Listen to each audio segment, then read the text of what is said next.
Okay, now we're going to talk some more about traditional and more non-traditional ways of recruiting for employees in health information management.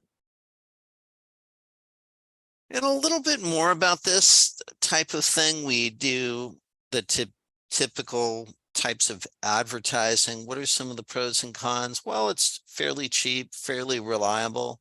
On the other hand, how many people read newspapers anymore? One that we've been able to use successfully in nearly every organization I've worked for is networking. In other words, if you have a colleague and you know their work style, and you know if somebody, say, who is a demanding manager, has good results in their department,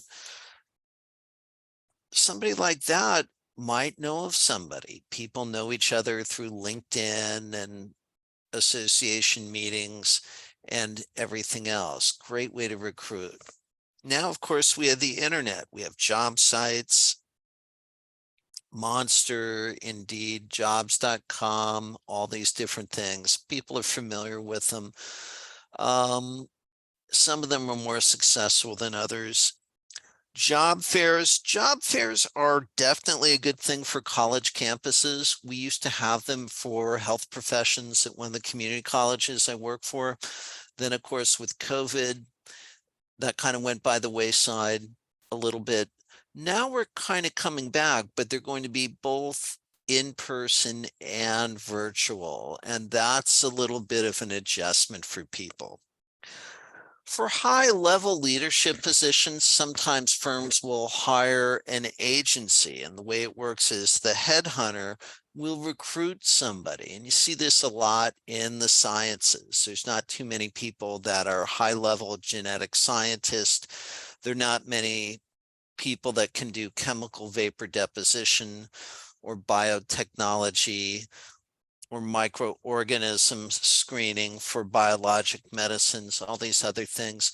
So they recruit for these people and the agency gets a cut.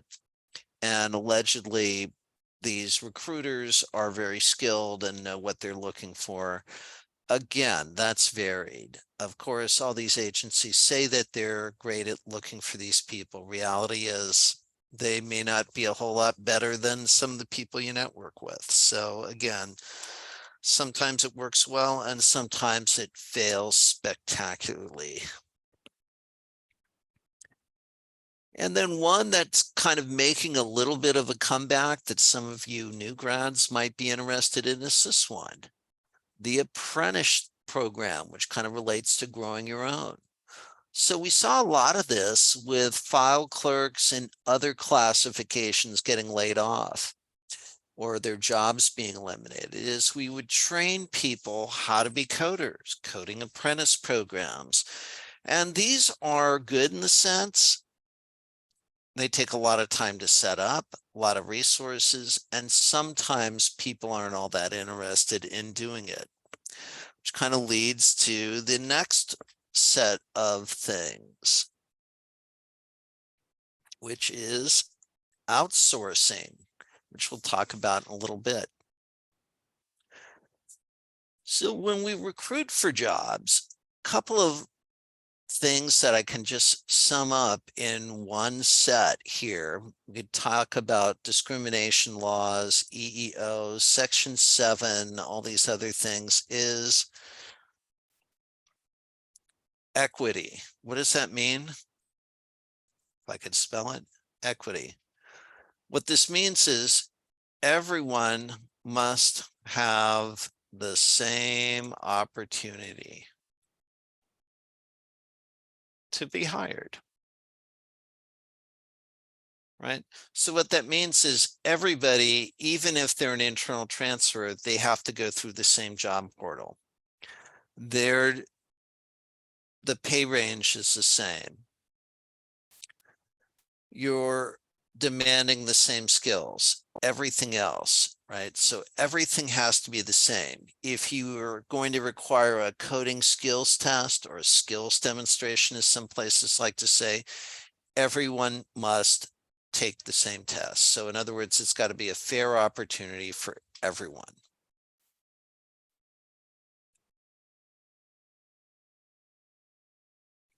So how do we evaluate these different methods? We could outsource, we could do an agency, we could do all different types of things.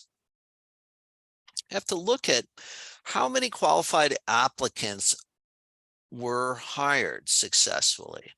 And human resource departments spend a great deal of time tracking how many applicants are referred from Indeed or LinkedIn or Monster Jobs or whatever else, right?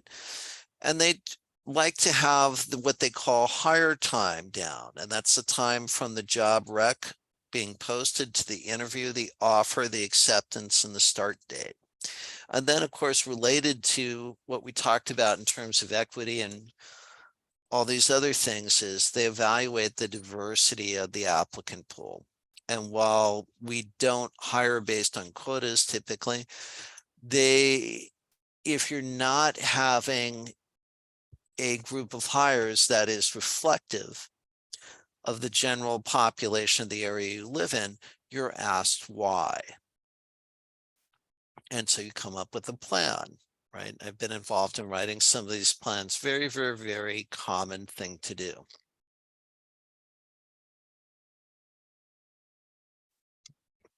So how do we select people, right? How do we find that magical employee that's going to work out for us? Well, the first one is we have the resume and the application. Usually the resume now comes before the application. We ask somebody to fill out a job that gives all the fine level detail of everything they did, sometimes after they've been screened, right? We do skills demonstrations, right? There might be we used to give typing tests for transcriptionists or ask them to do some radiology transcription. We do coding tests, all these other different types of things. We do simulations. I hired a developer to do something, and so we asked him to construct a simple database and to just at least come out with the labels of the tables and what the main table would be, what the primary field would be in each table, and so on. And then finally, one is reference checks, right? Sometimes reference checks include searching social media.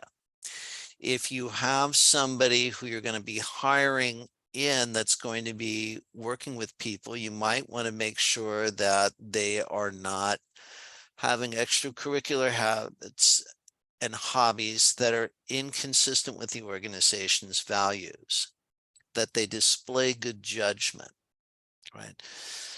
All these different types of things. So, word to the wise, please be careful about what you post.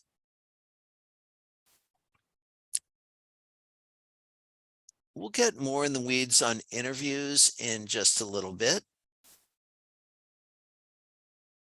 And we'll talk about the 360 structured, semi-structured, unstructured.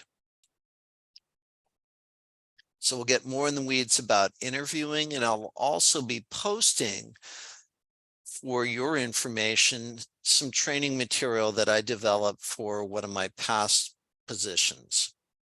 So we'll see you in a few, and we'll talk more about interviewing.